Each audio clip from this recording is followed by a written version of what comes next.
Hey everyone, I'm Kent with VictorEric Design+Build, and this is the Multiplex Shaping Vancouver series where we interview industry experts who share their perspective and tips on the Gentle Density Initiative.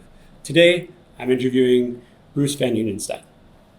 Hey everybody, welcome to the Multiplex Shaping Vancouver series. Today, I have the pleasure of interviewing Bruce van Hunenstijn. Bruce, would you mind telling us a bit about yourself? So my name is Bruce. I'm a partner and director of project developments with VSP Developments, and I have been in construction now for about 30 years. Brilliant. And I've seen some of the developments you've worked on. I know of Dickens on Kensington. Do you mind telling a bit about some developments that you're proud of? Sure. So that's a really interesting project. We were able to achieve a higher FSR with the city by retaining the house that had character merit and converting into a duplex, which gave us 11 units total. And we were able to achieve a pretty good return for all of our investors on that one. And it's quite noticeable because of the unique colors in the project. So it's a really great project. Really proud of that one. But it's casual. Yeah, it is a really beautiful project. Now, I think our viewers are going to be really interested in your view on how multiplexes are shaping the city. How do you see this new regulation impacting our city? Really interesting thought on that. So I think it is definitely changing going to change the landscape of our city. I feel that the days of owning a single family home are probably behind us. Mm-hmm. With the high price of real estate in our area, I know my kids, there's no chance they can afford to go and buy a single family home. And I think this is sort of, leading us kind of along the path of, the MCD program, the pilot program that the city of Vancouver had, mm-hmm. Which was the multiple conversion dwelling.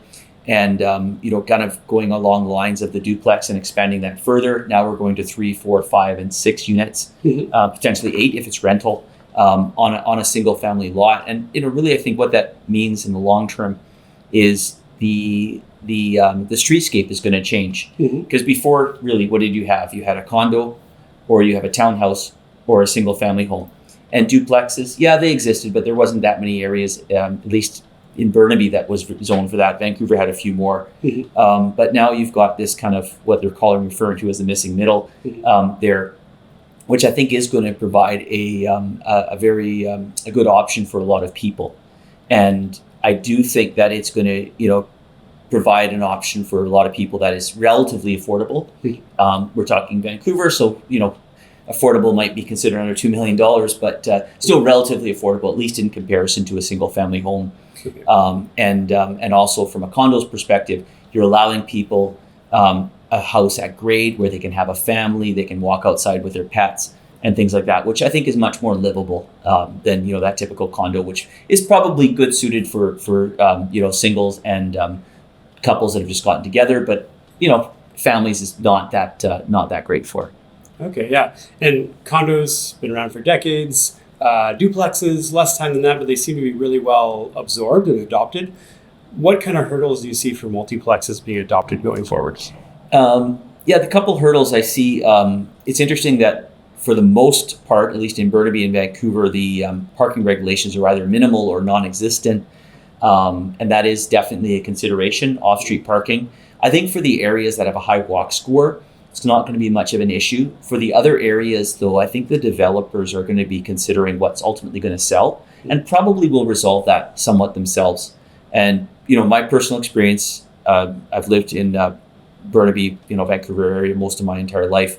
The time that it takes me to get somewhere by car has probably in some cases gone up by a factor of 4. Mm-hmm. There are a lot of cases where I could run faster than I could drive a car. Mm-hmm.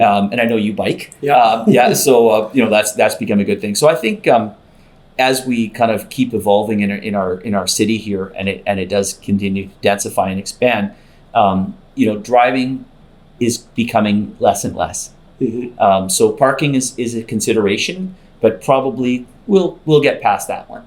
Mm-hmm. One of the other considerations, and some people have been asking about this, is how will the market receive this product, which is unique and new? And really all we can do is compare it to either a townhouse or a duplex. Okay. So I think that will resolve itself. Generally speaking, like products like the MCDs, which of course was Vancouver's pilot project. Those units were very well received. And I think people are used to now dealing with smaller stratas, which may be self-managed, in order to keep the fees down and things like that. So my personal thinking is this is just the wave of the future. And, the number of people that are trying to build, single family homes on their own has decreased significantly. And we're certainly in a position where we see a lot of those people coming in the door. And we're seeing a lot more people coming in the door that are looking to either build multi-family, multi-generational, maybe building just with a friend. We've actually seen people that have come together with like 4 completely different groups of people and want to build a place together, and they're all going to get their own strata unit, still custom. And but again, we're not talking about that $5 million price tag. Maybe they were into each one for about 1.5 or something like that. Yeah. But they still have a family home that they can be proud of and live in. Yeah, that resonates a lot with me. Families coming together, sharing space, but actually ending up with separate units. And on that note, thinking about people that own land that want to develop these projects, they might be thinking, can I do this myself? What would you say to them? I think every situation is very unique. And I think it depends on the resources they have and the expertise they have. Obviously, the first resource they need is money.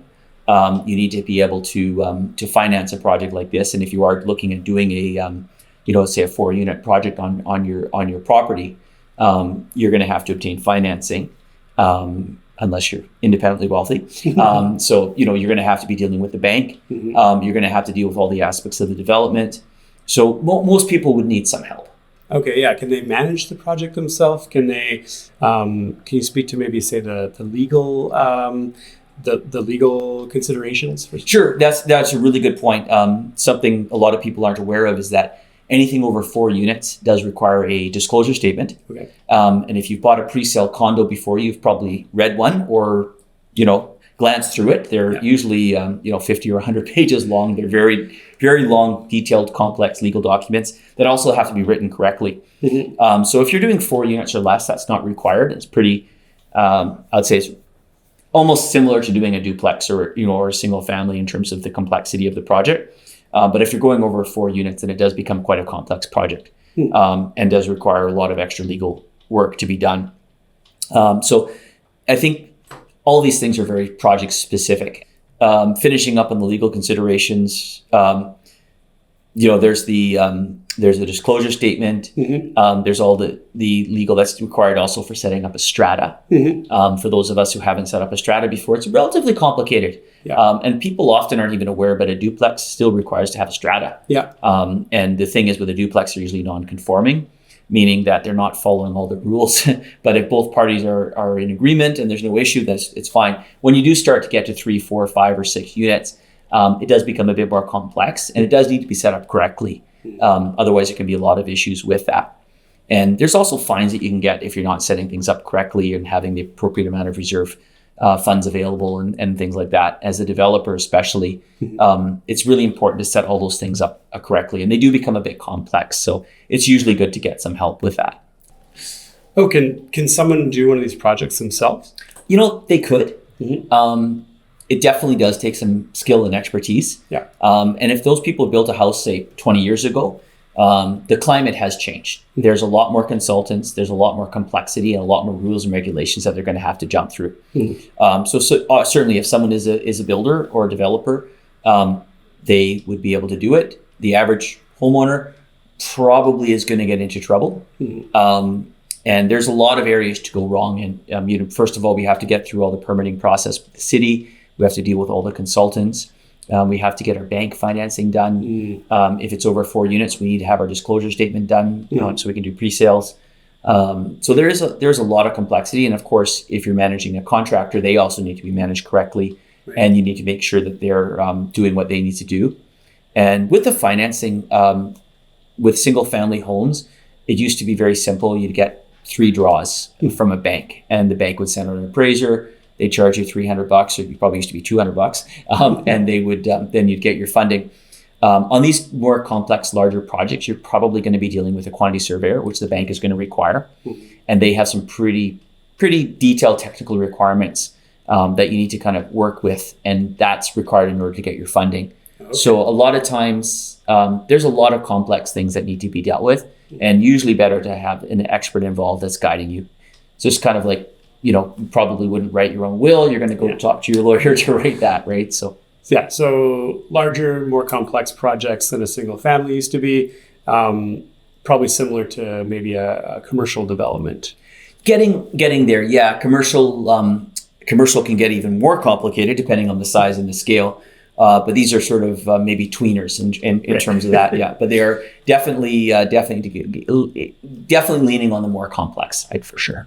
So yeah, actually, so I'm wondering about that. Like you mentioned earlier, there's different scenarios. And one scenario might be people coming together, they know each other, each one will end up with a unit. Yeah. The other might be someone downsizing and then selling off end units. Yeah. Can you tell me a little bit about the differences between those two scenarios?